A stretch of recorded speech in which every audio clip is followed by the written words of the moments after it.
Guys, if you're still unscrewing a drain bolt from your oil pan, then stop. There's a much better way to drain your oil without getting oil all over yourself. This oil pan attachment makes your life easier. In this video, I'm going to show you how to use it and why I think it should come from the factory on pretty much every vehicle. Let's jump right in. In this video, I'm going to tell you why this is better than other oil drain valves, how easy it is to install, how easy it is to use, and why this product will also remind you to check your tire pressure. Wait, tire pressure from an oil drain valve? Trust me, after watching this video, you will completely understand why this product can help you in more ways than one. If you like the Valvomax and want to get one for your car, make sure you get the correct thread size. I have a 2013 F-150 with a 5.0 Coyote, so my thread size is M12 to 1.75. I have a link in the description below for different thread sizes if you are interested. So the first thing you will notice is this product is different than some of the other oil drain valves on the market. Unlike the products from Fumoto, Easy, or Dorman, the Valvomax comes with a screwable cap. Eventually, the seal inside of oil drain valves will wear out and begin to leak. The last thing you want to worry about is your car leaking oil, right? This is where the Valvomax beats the competition. The cap will prevent oil from leaking if the seal inside the valve deteriorates. Now let me show you how easy it is to install and how easy it is to use. First, you need to remove your oil plug and drain your oil. So you want to make sure you are close to needing an oil change. Once the oil stops draining, you need to clean around the hole in your oil pan.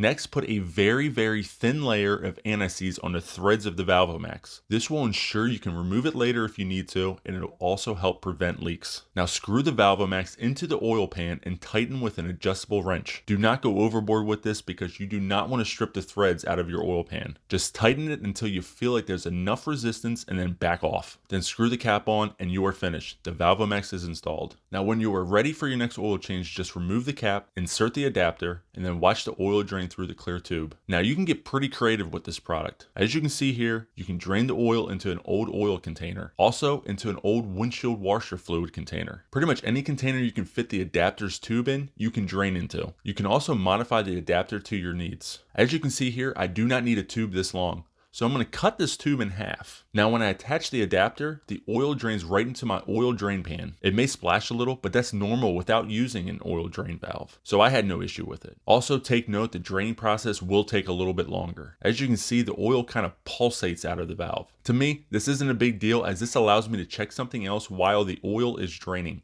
More on that in a little bit. Now you may be wondering, wait a minute. I have to remember to carry that adapter with me every time I change my oil? I have a solution for that. Just grab a plastic bag and put the adapter inside. Then put the bag into your glove box. This way you will always have the adapter with you. And it's also a great reminder to check the air pressure in your tires. I'm sure you're like me. We plan on checking our tire pressure at least once a month, but always forget because our tire pressure tool is hidden in our glove box. Now, when you grab your Valvomax adapter, you will see your tire pressure tool. And since you have to wait for the oil to drain anyways, why not take that time to check all 4 tires to make sure they're at the proper PSI. Once it is finished draining, just remove the adapter, screw the cap on, and you are done. This is such a good product, I cannot recommend it enough. Make sure you like this video as it really helps with the algorithm. Also, make sure you subscribe and hit that notification bell so you don't miss a video from our channel. Thanks for watching and we'll see you on the next one.